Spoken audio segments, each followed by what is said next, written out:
Hello मेरे प्यारे students, I hope so कि आप लोग सब बढ़िया होंगे। तो फाइनली हम लोग एक्सरसाइज 5.3 का एंड तक पहुंच गए हैं और पहुंचने वाले हैं धीरे धीरे करके। अब यहाँ पे सिर्फ हमारे पास क्वेश्चन नंबर 12 बचा है जिसमें MCQ fill in the blanks true false है। एंड देन हमारे पास क्वेश्चन नंबर 13 रहेगा जिसमें basically short answer type question है। ठीक है, तो एमसीक्यू ये सब हमारा क्वेश्चन है एंड बाकी क्वेश्चन नंबर 13 में 5 क्वेश्चन है। इसके बाद हमारा exercise 5.3 as well as ratio proportion का सारा सम्स का सोल्यूशन और हर एक सम के पीछे का कॉन्सेप्ट हमें समझ में आ जाएगा। तो आज की क्लास स्टार्ट करेंगे हम लोग 12.A से। एंड सबसे पहला क्वेश्चन पढ़ लेते हैं क्या लिख रखा है। सबसे पहला क्वेश्चन में ये लिखा हुआ है कि the fourth proportional of 3, 4 and 6 is, यानी कि बेसिकली हमारा कोई 4 नंबर है, 4 नंबर प्रोपोर्शन में है, उसका 3 नंबर हमें दिया हुआ है, चौथा नंबर हमसे पूछा है। तो हम क्या बोलेंगे कि let the fourth proportional be, let the fourth proportional be, क्या बोलेंगे भाई कि हमारा जो फोर्थ प्रोपोर्शनल है वो बेसिकली एक्स है। ठीक है ना, तो जब हमारा फोर्थ प्रोपोर्शनल एक्स हो गया इसका मतलब क्या हुआ, इसका मतलब ये हुआ कि 3/4 हमारा बराबर होगा 6/x के। ठीक है, एंड जब इसको आप सिंप्लीफाई करोगे तो you will get 3x is equals to 6 4 24 and x is equals to 24/3 8, यानी कि हमारा जो फोर्थ प्रोपोर्शनल होगा वो क्या होगा, वो होगा 8। ठीक है, जब भी आपका ऐसा कुछ रहे आप मान लो कि फोर्थ प्रोपोर्शनल हमारा x है या थर्ड प्रोपोर्शनल हमारा x है एंड आपका सॉल्व हो जाएगा क्वेश्चन। नेक्स्ट क्वेश्चन हमारा है क्वेश्चन नंबर 2। इसमें क्या बोल रहा है कि the third proportional of 8 and 12 is, यानी कि यहाँ पे ये जो आपका 8 और 12 है ना, ये बेसिकली कंटिन्यूड प्रोपोर्शन में और इसका थर्ड प्रोपोर्शनल हमसे पूछ रहा है। थर्ड प्रोपोर्शनल क्या करेंगे, अगेन सेम चीज़ यहाँ पे बोलेंगे कि लेट द थर्ड प्रोपोर्शनल, क्या बोलेंगे, ये बोलेंगे कि let the third proportional, let the third proportional be x. ठीक है, जैसे ही आपने ये बोला कि थर्ड प्रोपोर्शनल हमारा एक्स होगा, हम लोगों के पास एक प्रॉपर्टी है और वो प्रॉपर्टी क्या है, वो प्रॉपर्टी ये है कि जो आपका अगर A B C continued proportion में हमारा होता था ना, ए बी सी अगर हमारा कंटिन्यूड प्रोपोर्शन में होता था तो जो हमारा बी होता था उसका स्क्वायर करने से बाकी जो 2 टर्म है ना उसका प्रोडक्ट के बराबर होता था, ये हमने पढ़ा था।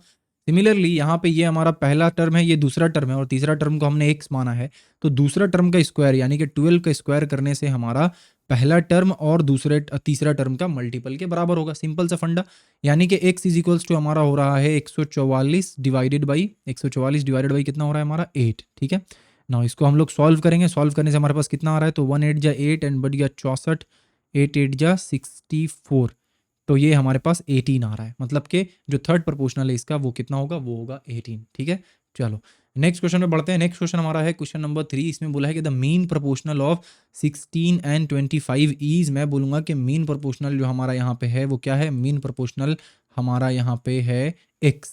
सिंपल, इसको मैंने क्या किया, इसको मैंने लेट कर लिया। द मोमेंट मैंने इसको लेट किया यहाँ से एक कॉन्सेप्ट बन रहा है कि मीन प्रोपोर्शन का जो स्क्वायर होगा वो बाकी दोनों के प्रोडक्ट के बराबर होगा। Now x is equals to क्या हो जाएगा हमारा, √16 एंड 25 हो जाएगा। √16 एंड 25 जो हो रहा है इससे 4 और 5 बाहर निकलेगा, क्या निकलेगा, 4 इंटू 5 बाहर निकलेगा एंड 4 इंटू 5 हमारे पास क्या आ जाएगा, 20। यानी कि करेक्ट आंसर कौन सा है, option number C is the correct answer. ठीक है, चलो समझ में आ रहा ना क्या हो रहा है यहाँ पे। नेक्स्ट हम लोगों का यहाँ पे क्वेश्चन नंबर 4 है, a is a positive number and if a is to 27/64 is equals to 3/4 is to a, then the value of a का वैल्यू हमसे पूछा है और ये कंडीशन हमें दे रखा है। हम इसी कंडीशन को लिखेंगे बट थोड़ा सा सजा कर लिखेंगे कुछ इस तरीके से, इज इक्वल्स टू हमारे पास क्या है, 3/4 divided by a। Now cross multiplication कर लो आप, तो ए स्क्वायर इधर हो गया, इधर क्या बच गया, इधर बच गया हमारे पास 27/64 मल्टीप्लाइड बाई 3/4।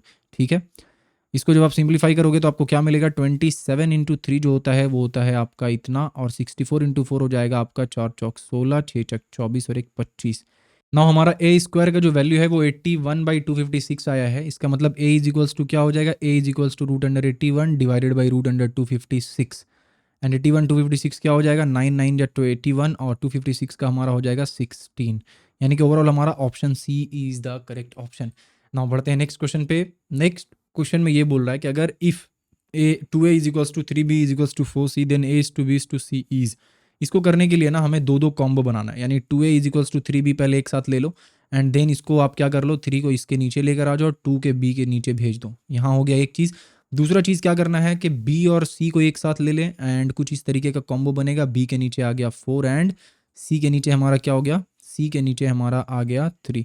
अब यहाँ पे अगर आप देखो तो बेसिकली क्या आ रहा है कि a/b इज इक्वल्स टू 3/2, यानी कि आपको पता चल गया कि a इज टू b का जो वैल्यू है ना हमारे पास वो 3:2 है एंड उसी तरीके से यहाँ पे आप देखें तो B बाई सी जो है वो आपका है 4:3। इसका मतलब ये हो रहा है कि B/C जो है वो आपके पास है 4:3।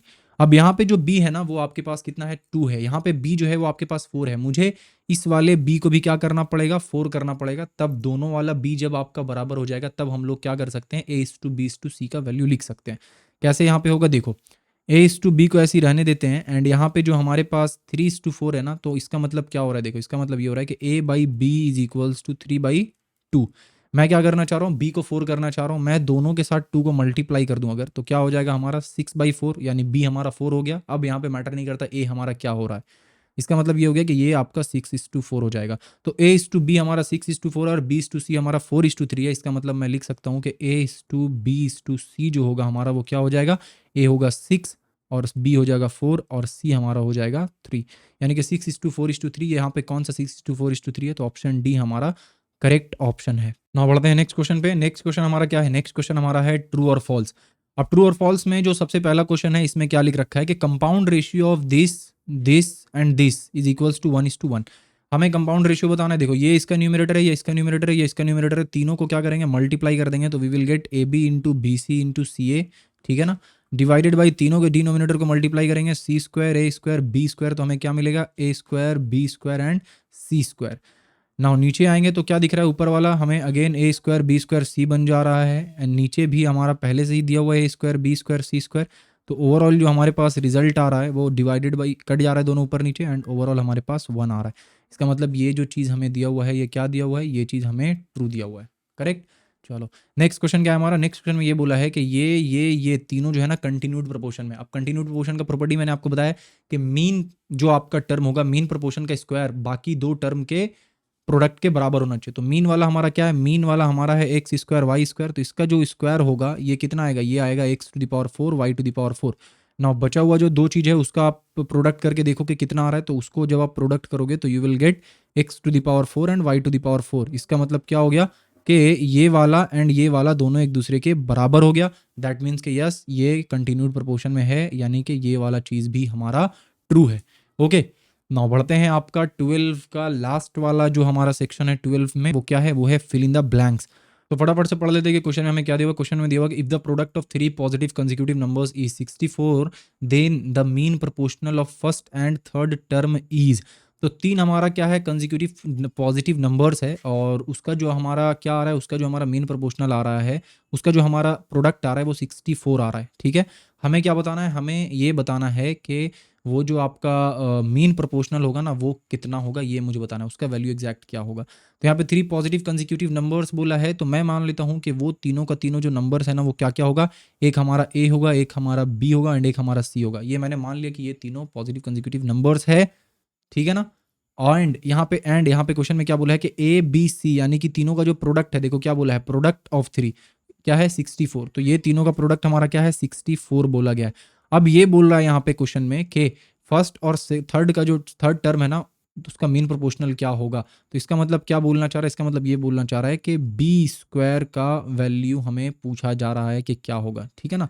Then the mean proportional of the first and third term is, यानी हमें इस B का वैल्यू पूछ रहा है।